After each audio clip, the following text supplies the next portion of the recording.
Je suis très touché, évidemment. Merci beaucoup pour cette belle présentation hors des sentiers battus, inattendue, vraiment déroutante, mais qui me touche d'autant plus qu'être présenté comme un explorateur des relations et des rythmes, pour quelqu'un qui essaie de faire un peu de philosophie, un peu de musique et de temps en temps de réunir les deux, c'est très très beau.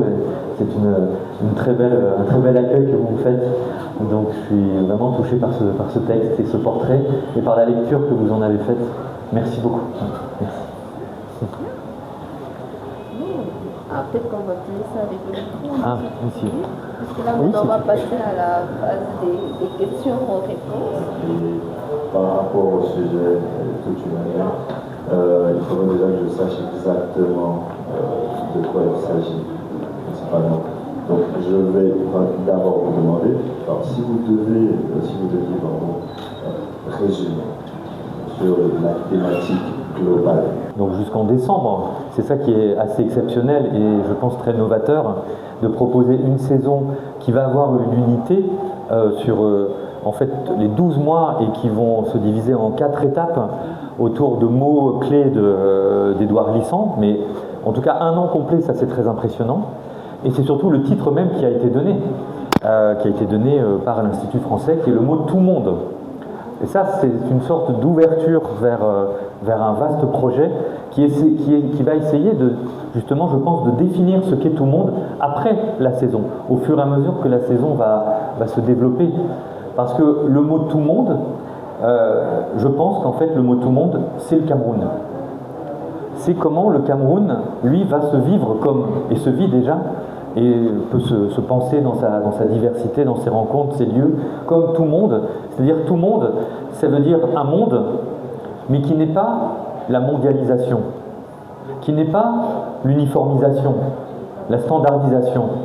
Quelque chose qui est déjà là partout sur la planète, quelque chose qui peut recouvrir toutes nos singularités, nos différences, nos histoires, nos cultures, nos langues, nos origines.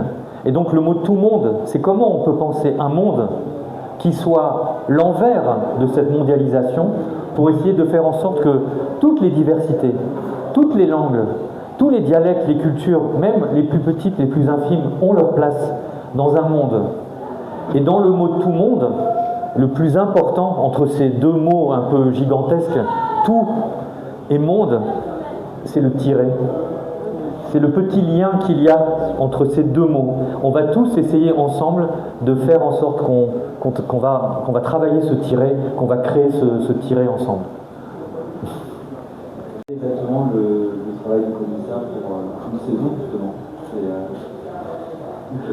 Merci, ouais. Donc évidemment, le plus tôt possible pour amener la saison lorsqu'elle va démarrer, à essayer de réfléchir comment on va mobiliser justement différents espaces, différents lieux pour créer sous les formes les plus diverses, les plus inattendues, des espaces justement de rencontres, de relations, d'expérimentation, de découvertes partagées, surtout avec l'idée que tout le monde étant un mot qui vient, alors en tout cas d'Édouard Glissant qui est porteur de ce mot, puisque le mot tout le monde c'est à la fois le titre d'un roman, un roman qui a été écrit en 1993 qui s'appelle Tout monde. Donc c'est vraiment déjà dans le titre, c'est l'annonce aussi d'une œuvre littéraire, mais c'est vraiment un mot-clé qui ouvre des portes. Et puis c'est aussi un traité du tout monde, c'est-à-dire qu'il a fait à la fois un roman et une œuvre plus de réflexion, d'analyse de la situation du monde tel qu'il est. Donc dans la création, avec la partie fictionnelle, imaginaire, il y aura des œuvres théâtrales, des œuvres artistiques, de la danse, de la chorégraphie. Et il y aura aussi, avec la dimension plutôt réfléchissons ensemble à ce qu'est un tout monde, on va pouvoir aussi tirer, je pense, des liens, des ficelles pour conceptualiser un peu davantage la pratique qui va être proposée. En fait, c'est aussi les relations qui vont se créer entre toutes les personnes qui y participent et puis toutes les cultures qui vont être mobilisées dans ces ateliers. D'accord. Oui. Est-ce que vous me dites dans votre tête, oh là là, dans quoi je m'embarque, ou bien c'est une belle expérience à vous tester? Moi, c'est vraiment dans le portrait que vous avez dit. Après, voilà, chacun a sa nature, sa personnalité, son approche. Moi, j'aime les approches déroutantes, hors des sentiers battus, qui renouvellent aussi les expériences. Et moi j'ai un travail plus classique, disons, de professeur à l'université, où là on enseigne quand même les matières fondamentales, classiques, et on essaie de transmettre aux jeunes générations dans un cadre en fait bien défini, qui est la pédagogie, la transmission dans les cours, etc. Mais je pense que pour nourrir aussi cette approche, il faut aussi faire des expériences où on met un peu en situation, presque en danger, en fait, nos savoirs, nos connaissances. Parce qu'il faut les faire. Il y a un mot qui est très beau que j'aime chez Glissant, c'est le mot de tremblement. Tremblement qui vient aussi sans doute de son expérience, même aussi physique, de ses propres voyages, mais aussi le tremblement de la Martinique, avec les cyclones, les volcans, les tempêtes, les îles. Et le tremblement, c'est aussi ce qu'on doit pratiquer, nous, je pense, dans nos certitudes, dans nos activités. Et moi, ce que j'aime dans la saison qui arrive, même si on l'a travaillé depuis le mois de juin, on a essayé de la baliser, ce que j'attends, moi, c'est l'inconnu, c'est l'imprévisible. C'est ce qui va se passer demain pour la performance qu'on est en train de mettre en place. C'est la rencontre que j'ai faite depuis 2 jours avec Fanny, une danseuse incroyable, avec Philippe, un flûtiste, des cheminements. Et moi, j'ai eu la chance de croiser Édouard Glissant, de le voir. J'admirais cette personne qui était toujours curieuse de tout, toujours en voyage. Et ça, c'est quelque chose qui est très fort à partager. Des artistes, des musiciens par toutes les cultures aussi qu'on peut croiser, écouter, rencontrer, échanger, que ce soit des écrivains ou des artistes. Mais après, le fait d'y venir, c'est évidemment une expérience nouvelle. C'est une nouvelle étape forcément pour toutes celles et tous ceux qui le font à un moment donné. Et évidemment, ça change les repères, mais j'en suis tellement heureux et content. Et donc voilà, je vais pouvoir avoir la chance justement d'accompagner, parce que voilà, la saison va durer 1 an. Je vais faire des allers-retours, je vais revenir à plusieurs reprises. Donc ça me permettra aussi parce qu'il faut justement essayer de profiter de tous ces moments qui seront différents dans l'année pour faire d'autres rencontres. Le Cameroun, il me faudra du temps aussi pour le découvrir. Et donc pour l'instant, j'écoute les conversations qu'on fait, les gens qui me racontent les histoires, les langues qu'on parle, les cultures qui sont présentes. Donc j'apprends, je découvre les choses. Et je suis heureux que voilà, peut-être dans 1 an, ça m'aura changé, ça c'est sûr, et que je pourrai revenir à plusieurs reprises. Ouais. Les circonstances, de quoi on parle quand on dit que malheureusement, mais on voit qu'aussi dans le monde, on est aussi dans des cloisonnements, des binarismes, des fermetures. Bon, c'est pas nouveau non plus, je veux dire, non, mais c'est des choses qui font aussi partie du choc et des violences dans les relations humaines. Mais il est important aussi de pouvoir avoir en tête que ces identités peuvent être aussi ouvertes à un moment donné. Donc ça donne, en tout cas, peut-être un peu d'espoir, d'espérance, ou de choses qui peuvent aussi nous amener vers parfois une certaine légèreté aussi. Vous voyez, chez Glissant, il y a aussi quelqu'un qui a... J'ai lu votre biographie avec beaucoup d'intérêt. Donc il y a aussi cet aspect-là de votre carrière qui m'intéresse. Donc moi j'aimerais savoir d'abord comment vous procédez pour construire une biographie aussi impressionnante. Parce que 30 livres, c'est pas quand même quelque chose. Si moi par exemple, pour écrire une phrase, je peux prendre 1 heure pour écrire cette phrase. 30 livres, c'est pas quelque chose. Ça demande donc votre démarche, comment vous qui m'a appris à écrire. Enfin, moi, encore une fois, le journalisme très modeste que je faisais, c'est-à-dire de faire des piges, comme on dit, c'est-à-dire de faire des petits articles assez courts.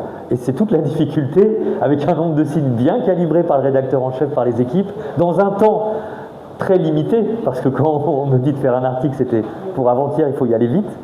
Et en lisant, alors voilà, moi j'étais dans le... Pour moi, j'aurais pas pu faire dans d'autres domaines, parce que il faut des compétences que je n'avais pas. Mais dans le journalisme que moi j'ai fait littéraire, donc en fait, c'est assez simple. On me donne un livre à lire, par exemple, un essai ou un roman, mais je faisais plutôt les essais contemporains. Et donc le plaisir de la lecture pour ensuite essayer de... c'est ça la difficulté en fait, en peu de temps, en peu de signes, d'arriver à transmettre en fait un ouvrage dont il faut trouver une porte d'entrée pour l'article, parce qu'il faut susciter l'intérêt du lecteur avec une porte d'entrée et une porte de sortie pour essayer de retomber sur ses pieds et de finir en finissant vraiment l'article. Et le fait de lire des textes et de devoir s'exercer, s'entraîner à faire un papier, j'avais beaucoup de mal au début parce que moi, l'exercice de synthétiser un livre de 100 pages, 150 pages, 200 en 2000 signes, en une demi-feuille, mais comment on fait quoi? Comment on va trouver un déclic? Comment on va trouver une sortie? Et c'était vraiment un cheminement petit à petit. Mais j'aimais ça, enfin je leur demandais tout le temps, quoi. Je me disais que c'était vraiment des belles occasions, d'abord de se cultiver, de lire, et d'apprendre aussi à écrire par la presse en fait. Donc je faisais des articles dans des journaux très divers, sur en tout cas des ouvrages avec des rythmes différents, quoi, parce que en plus, par exemple, si je travaille pour le journal L'Humanité que j'ai fait, c'est un quotidien, donc ça veut dire que là, le rythme, la cadence, bon évidemment, j'écris pas tous les jours, mais je sais en tout cas que le rendu sera très rapide. Un mensuel, un hebdomadaire, un trimestriel, c'est pas du tout pareil. Donc la dimension aussi pardon, je suis un peu long, hein, mais je pense que c'est des idées que vous connaissez bien. L'adresse au lecteur dépend aussi quand même de la temporalité du média. Et je pense qu'avec le numérique, avec l'instantané et avec tous les... Alors là, l'adresse au lecteur, elle est encore différente. Parce que là, on doit le saisir tout de suite, quoi. Et on doit le saisir... Vous voyez, donc c'est des dispositifs... Moi, j'ai pas fait d'école de journalisme, hein, donc je pouvais ne pas être du tout légitime dans l'exercice. Et j'ai vraiment essayé d'être consciencieux et de travailler sur ça. Mais ça, je pense que ça m'a beaucoup formé et ça m'a donné le plaisir aussi d'écrire. Donc c'est vrai, moi j'ai vraiment été dans la presse écrite, hein, parce que c'est quand même aussi ouais, c'est intéressant, c'est agréable comme exercice. Ouais. Et puis après, chemin faisant, comme par exemple je bossais à l'Express, France Culture m'a demandé d'être un partenaire d'une émission où ils invitaient des journalistes pour débattre. Du coup là, il fallait passer maintenant à l'oralité, à l'échange médiatique. En tout cas, moi j'ai toujours dit oui parce que mais c'est vraiment en fait, je ne sais pas si j'ai les compétences, mais je ne me pose pas la question. Enfin, je me dis je vais faire tout ce que je peux, quoi. Je vais vraiment donner le meilleur quand je peux, hein, dans les conditions que j'ai, dans ces exercices qui permettent en fait finalement de rencontrer, d'échanger, etc. Et je l'ai fait vraiment, j'allais dire comme j'ai pas de méthodologie, quoi. J'ai pas été à l'école de journalisme là-dessus, donc j'ai voulu faire ça un peu comme un artisan, un petit artisanat qui lit et qui essaie au début de faire comme un puzzle, quoi, pour essayer de comprendre comment on fait un texte médiatique, comment on fait un échange d'idées, lire les autres évidemment, quoi, lire ce que font tous les journalistes qu'on peut lire, ça c'est quand même une chance aussi avec internet, on peut lire beaucoup de choses et tout. Donc voilà, moi en tout cas j'ai eu du plaisir à le faire, vraiment le plaisir pour moi c'est un maître mot, quoi. Littéraire c'est presque une sorte de discipline ou de genre médiatique en soi où il y a des grands critiques littéraires, je pense, qui ont leur propre plume. Là voilà, vous savez ça, c'est-à-dire que quand on arrive vraiment à être à l'aise et qu'on a son style de journaliste, parce que le journaliste est aussi un auteur, une autrice, exactement, un artiste, un créateur, un styliste. Donc la critique littéraire, si on la met vraiment dans la plus belle catégorie qui soit, c'est la personne qui arrive à trouver son style pour échanger avec un autre style qui est celui du livre qu'il lit et qu'il essaie de commenter. Moi, j'ai pas de style littéraire, j'essaie de faire juste un travail plutôt de donner envie aux lecteurs, aux lectrices d'aller vers la lecture. Pour moi, c'est presque pédagogique, c'est comme avec des jeunes ou avec des élèves et tout ça. Après, il y a des critiques littéraires aussi qui aiment bien casser parfois aussi, attaquer, polémiquer, parce que ça fait partie du jeu, hein, donc il y a plusieurs catégories. J'allais dire, ouais, ceux qui ont le style, qui ont déjà quand même une faculté de dire les choses, de présenter. Il y a ceux qui sont un peu plus dans la polémique, le débat et tout ça. Moi, j'ai pas les compétences pour pouvoir justement... Mais ça peut être intéressant aussi de s'opposer ça dépend de quel type de livre on parle, hein, mais de pouvoir montrer aussi que les choses auraient pu être présentées autrement, qu'il peut y avoir du débat. Et voilà, moi, modestement, c'est plutôt essayer de faire de la pédagogie, de la transmission pour essayer de donner envie de lire. Moi, c'est surtout ça, en fait, parce que je pense que c'est important, vraiment très important aujourd'hui. 10 secondes pour lui dire... 10 secondes, je dirais, attends, écoute-moi bien, je crois que toute culture se vit dans la relation. Toute culture se vit dans l'échange. Partage ce que toi tu fais avec les autres, il va se passer quelque chose. Ça, c'est déjà l'expérience du tout monde. À son niveau, quel que soit l'art, quoi. Inventer, reforger. Il y a par exemple le mot de relation qu'il met avec un R majuscule. Il y a le mot d'archipel qui permet aussi de connecter autrement en fait les espaces, les régions, les lieux, etc. Il y a le mot aussi d'écologie.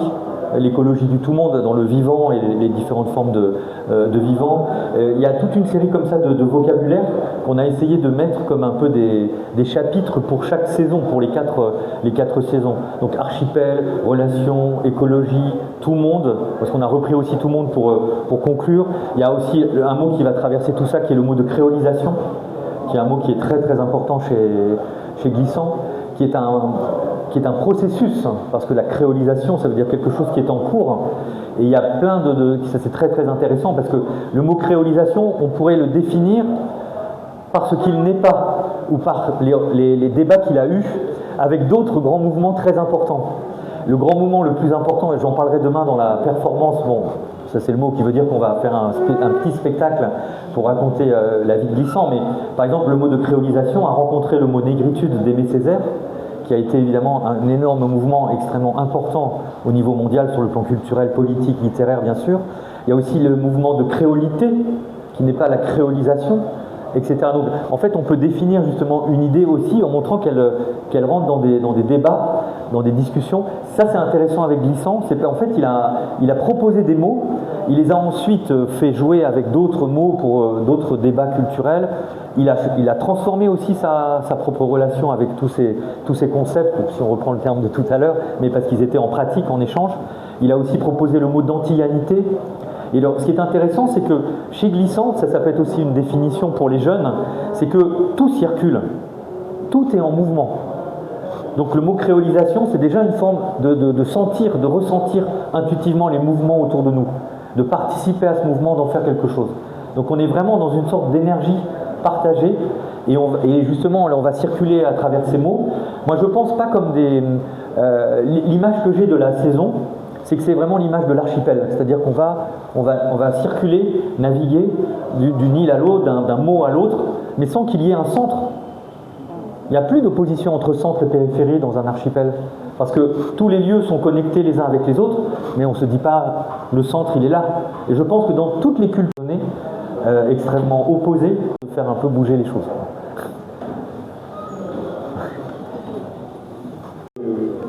Pourquoi aujourd'hui vous portez cette pensée qui manifestement vous habite très fortement? C'est vrai. Je pense que je ne saurais pas vous dire pourquoi elle me touche autant. Ça, je ne pourrais pas le dire au sens de l'épuiser. Mais c'est vrai que moi, j'ai une histoire particulière, mais comme chacune et chacun. Donc du côté de mon père, on vient d'un pays qui est en guerre actuellement, qui est l'Ukraine polonaise, et dont les frontières ont aussi beaucoup bougé, donc avec une identité très, très mouvante. Et du côté de ma mère, qui vient d'un pays qui n'existe plus, la Yougoslavie, qui a éclaté, qui à un moment avait une unité et qui d'un seul coup aussi se sont transformés en retrouvant peut-être quelque chose qui était les racines, mais il y a aussi encore d'autres choses derrière les racines sans doute. Et donc voilà, ça c'est vraiment, j'allais dire biographique, mais c'est peut-être pas forcément ça par hasard. Dans une expo d'art où je déambulais et je voyais qu'il était invité, il y avait des caméras de RFI, il y avait du monde qui était là pour une personnalité qui venait discuter. J'écoute la conférence ou la fin de la conférence comme on fait tous, il y en a plein, etc. Mais après, je sais pas, ça n'arrive assez rarement. Je vois Glissant qui se lève et on se croise et je commence à discuter avec lui comme ça en disant merci beaucoup, c'était vraiment très intéressant. Et que je fais avec plein d'autres penseurs ou philosophes ou d'autres que j'ai vus. Mais la réponse m'a vraiment étonné. Il m'a dit ah bah si ça t'intéresse, viens avec nous. Moi je m'attendais pas à ce qu'il parce que alors je pense qu'il y avait quelqu'un qui lui avait parlé de moi, qu'il y avait des étudiants qui viendraient, bon bref, mais moi j'étais étudiant, j'étais vraiment rien, je commençais une thèse de doctorat sur la musique justement, parce que c'est ce qui m'intéressait, c'est de faire une thèse de doctorat sur un sujet qui n'est pas du tout un sujet universitaire classique, qui me faisait me décentrer totalement, parce que j'ai fait une thèse de doctorat sur le mot ritournelle. Qu'est-ce que c'est que la ritournelle dans la musique, dans les mots, dans l'art, etc. La petite répétition qui revient, le refrain entêtant. C'est pas un sujet qui pourrait être très sérieux, on va dire, et on fait pas une carrière, on se lance pas dans un... Mais moi, je ne pouvais pas faire autrement, c'est ça qui me plaisait dans... Enfin, je pouvais pas faire une thèse classique sur, je sais pas moi, la rationalité chez Descartes dans le chapitre 8 à 12 du discours de la méthode, parce que j'ai plein de copains qui ont fait ça, et ils ont tous très bien réussi, ils sont tous... Il y en a, et ça c'est très bien aussi, mais moi j'arrivais pas à avoir cette sensibilité-là, parce que ce qui est formidable chez Glissant, mais je ne trouve pas ça partout, c'est vraiment un homme du décloisonnement. Je ne peux pas définir. C'est quelqu'un qui fait de la poésie, c'est quelqu'un qui s'intéresse à toutes les formes d'art, qui fait des romans, des essais, à chaque fois avec des originalités. Il a une langue unique, mais qui emmène dans un univers. Je trouve que c'est ça les penseurs multiples qui peuvent en tout cas nous toucher. Donc moi, dans ma rencontre avec Glissant, alors il y a un autre auteur que j'aime bien, mais que Glissant lui n'aimait pas trop, c'est Sartre. Parce que, non mais malgré tout, Sartre qui a ici été un peu encensé à un certain moment et puis détesté à d'autres moments, ça c'est moins qu'on puisse dire, mais qui était quand même aussi quelqu'un de très sensible à toutes les nouveautés de son temps, qui aussi essayait de... alors après, ouais, on ne va pas rentrer dans un débat sur Sartre, mais qui était quand même quelqu'un aussi qui était à la fois en marge et au centre, qui déplaçait les choses, qui était dans des combats, dans des engagements, il s'est trompé, mais il a été aussi dans d'autres choses. Enfin voilà, moi je suis sensible à ces penseurs en marche, ces penseurs en mouvement, qui nous font transmettre autant la force que la fragilité. C'est quand même, et c'est la force, c'est la fragilité. Et ça, quand même, dans des pensées qui sont si fortes, si puissantes, si multiples, et Glissant dit ce qui est important, c'est le tremblement. Ce qui est important, c'est le hélement, c'est le chuchotement, c'est la parole. Et quand on a des vibrations comme ça, en fait, d'un seul coup, la pensée, ça infuse, quoi, ça diffuse, il se passe... Et je me suis rendu compte qu'en fait, moi, ce que j'aimais dans la philosophie, c'était tout ce qui revenait au corps, en fait, à ce qu'on ressentait, en fait. Là, vous parlez de... Ah oui. En fait, pour l'instant, c'est encore justement... alors, j'ai surtout écouté l'homme qu'il est, le poète, l'artiste, le dramaturge. J'ai eu plusieurs fois l'occasion, surtout d'être sensible à ce qu'il disait, de son travail. Il m'a dit de me laisser guider, d'être en disponibilité ouverte pour l'échange avec lui, pour l'échange avec la relation, qui va s'appeler Toli Toli, hein, c'est ça le terme qui a été choisi. Voilà, donc c'est très beau. Donc pour l'instant, j'essaie surtout d'apprendre de lui, d'être en écoute pour voir quel est justement son parcours, son histoire, ses centres d'intérêt. J'ai discuté un peu avec lui hier soir, j'ai beaucoup écouté aussi ce matin, me parler un peu de ce qu'il aimait dans la poésie, dans le théâtre, qu'est-ce qu'il faisait lui aussi avec les jeunes, etc. Donc je suis vraiment très impressionné, heureux de le rencontrer. Et là aussi, je pense que ça va être quelque chose qui va faire résonner nos sensibilités, enfin, je l'espère. Mais je vois en lui quelqu'un qui est justement aussi dans cette force, parce qu'il a une grande connaissance, un grand savoir, il maîtrise beaucoup de citations, il a une grande culture poétique par exemple, et en même temps la sensibilité est là, elle est présente, et donc on va essayer de faire rencontrer ça, de faire dialoguer ça. Et ça je pense que ce sera samedi, ouais. Samedi en effet. Exactement. Qui contrôle un peu la pensée des gens. Est-ce que vous pensez, alors est-ce que vous ne le pensez pas, ça commence à devenir un peu plus compliqué de faire en sorte que les gens s'intéressent déjà principalement à la lecture, mais aussi à l'idée simple de pouvoir penser par soi-même, dirigé bien sûr par la lecture constante.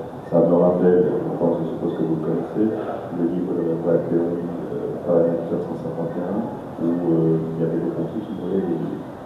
Est-ce que vous considérez que c'est entre parenthèses un peu comme un non-livre, si vous avez lu le livre, mais comment vous vous sentez dans votre activité, en tant que philosophe, en tant que passionniste, dans cet univers-ci commence un peu à être, on va dire, mis de côté par une certaine catégorie. Ah oui.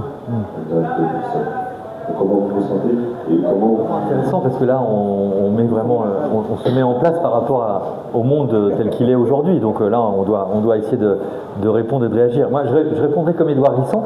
C'est pas forcément mauvais d'être un peu en marge et d'être un peu aussi sur le côté. Glissant aimait bien les langues mineures par rapport aux langues majeures parce que c'est celles aussi qui venaient comme ça achoquer aussi les langues qui ont un peu une sorte de prétention, de position, et que toutes les circularités vont pouvoir travailler ça, transformer ça. Moi je suis pas, je peux vous répondre à plusieurs niveaux. Moi je suis pas quelqu'un de pessimiste en général. Je suis plutôt positif. Après, ça ne veut pas dire qu'il n'y a pas des moments où on se dit waouh, ça va être compliqué, on est mal barré, c'est dur et tout ça. Mais moi, je pense qu'on est dans un moment de métamorphose. Hein.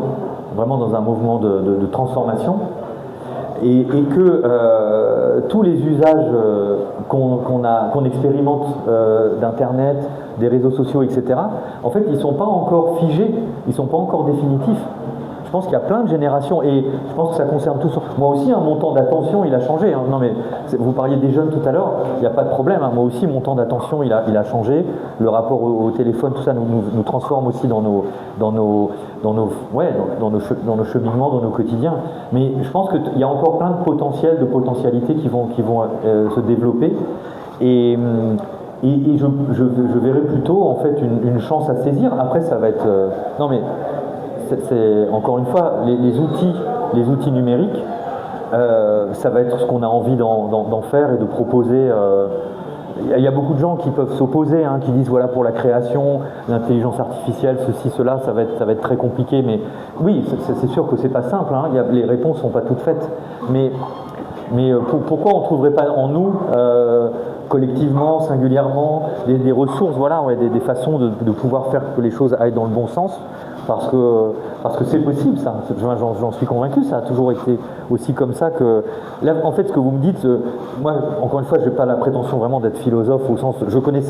J'aime certaines choses, d'abord, et d'autres que je ne connais pas du tout, mais par rapport à la technique, la question de la technologie, de la technique, ça s'est posé souvent sous des formes très très diverses dans les cultures, dans l'histoire, etc.